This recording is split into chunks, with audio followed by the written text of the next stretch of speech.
गाई आल्या आता चरण्यासाठी, झाडाझुडपण चालल्या. गाई आता चरून आल्या, चारा खाऊन आल्यात. आता इकडे तिकडे पळापळी करायला. आता दिवसभर चरून आल्या तरी आता बांधायच्या पुढं गायची ओढ आहे खाण्याची. का तर आता बांधतेत गाई म्हणून माहिती आहे, त्याच्यामुळे ती खाण्यावर जास्त ती गाभण गाय आहे. आता 90 वेतान गाभण आहे. तीच ही गाबाय जायची आहे. गोरं दिली पलीकडे वासरू येत आहे. आता गवतामध्ये असं खाता येत मस्त.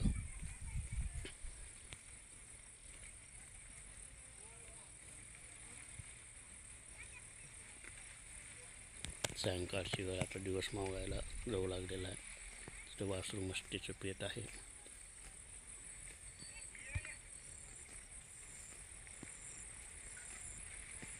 बघा ते गवळी आहे, तिचा रंग गवळा आहे, मग तिला गवळीने तो गोरं दिलेली आहे. ही गाई बांधलेली, तर थोड्या वेळानं गाईची वासरू सोडून यांचं दूध काढायचं.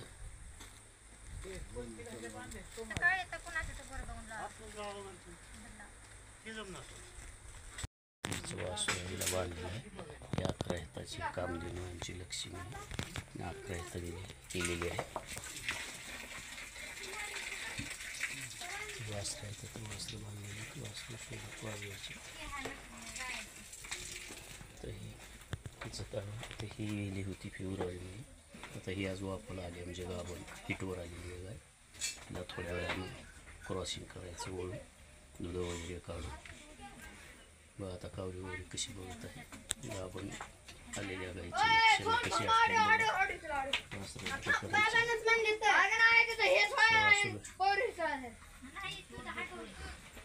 बघा. ही गावामध्ये कावरी वगैरे बघत आहे. अगदी न देण्याची शक्यता आहे.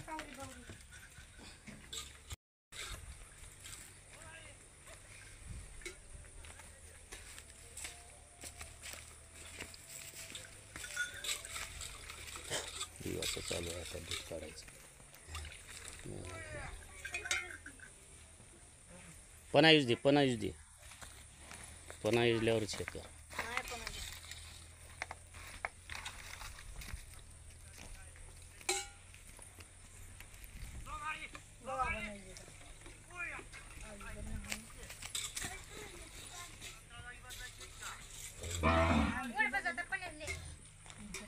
आंबू लागलेली आहे गायची.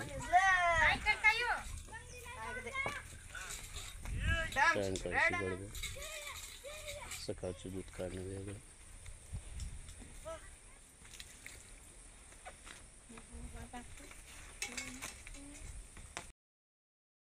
दुधाचं दूध काढणं चालू आहे. सायंकाळचं दूध असं वासरू आकडून दूध काढल्यामुळे दुधाची गुणवत्ता वाढते. दुधामध्ये लाळ जात नाही, दूध घाण होत नाही. वासरू गायला हुंकार नाही, जेणेकरून दूध सांडत नाही. गाय हिटवर आल्यामुळे आमरत आहे. दूध काढले, स्वच्छता राहते, काळजी घेऊन व्यवस्थित. दूध काढण्याचं ऑर्डर पारंपरिक हाताने.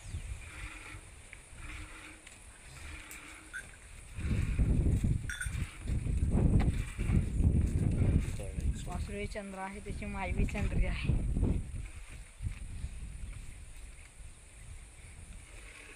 दूध बघा कसं काढलेलं आहे.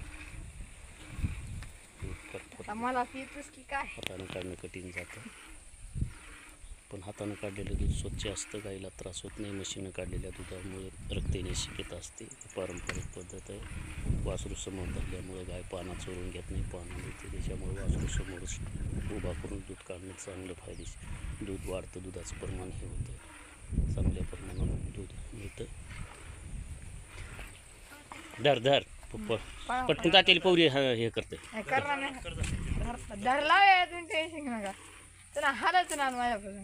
आमचं कृषी गावगडा जीवन दैनंदिन.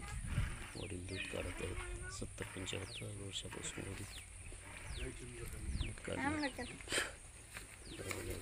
आता पण वासरू वडावर करत आहे. गाईचं वासरू आहे. स्वच्छतेने दूध काढतो आहे. दूध जास्त काढते तर गाईचं दूध आरोग्यात चांगलं असतं, निरोगी असतं. दिवसभर मोकाट पद्धतीने चारतो, त्यामुळे पोट कसं तोडून घेतो बघा. भरपूर चारा खातात, भरपूर पाणी पितात, त्यामुळे दुधाचं प्रमाण वाढतं. आणि विविध चारा, रानचारा असल्यामुळं पोषण घटक द्रव्य मिळतात, त्यामुळे आजारी पडत नाहीत, चांगले हे होतात. हा ओळू आहे, हा ओळू क्रॉसिंग करायची गाय हिटवर आलेली आहे मागून, त्यानं कावरावरच तिकडे बघत आहे बघा. ओळूला आता क्रॉस हे करायचे. लाल कंदारी, बोरदेशी लाल कंदारी नसेलचा ओळू आहे. काढून तिकडे काही गाई बांधलेली आहे, काढायचं आहे. वासरू जवळ बांधलेलं आहे, हीच गाय पिलेली आहे गायची. त्या गाईलाच हिटला आली आहे गाभरून, जी माझावरती आलेली आहे. तिला आता थोड्या वेळानं बघा शिकावरी वगैरे बघत आहे, सेफ्टीवर कसं करत आहे.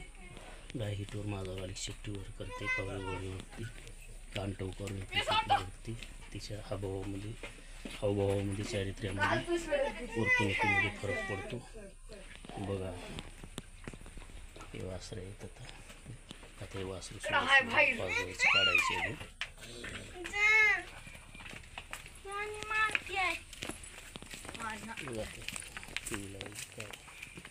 पिऊ दे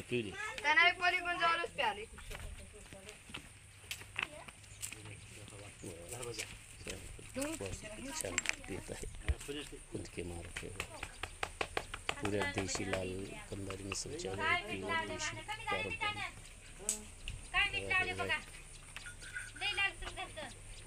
आपण गाय आहे. या गावामध्ये हिंदूवर 3 महिने झालेले आहे, ही राहिलेली आहे बघा. तयार आरामध्ये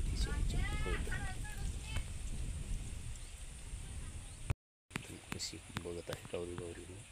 ते नवीन माणसाला बघू घालण्यासाठी, मारण्यासाठी तिचं किती हे मारत नाही आवाज ऐकल्यावर. ती तिकडे गाय बांधलेली आहे छपरीमध्ये.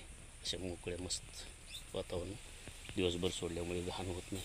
सकाळी शेण काढून सोडल्याच्या नंतर दिवसभर गाई चरून येतात, आल्यामुळे घाण नाही. चालू आहे गायचं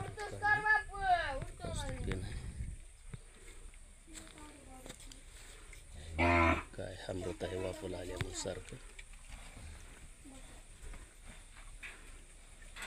We have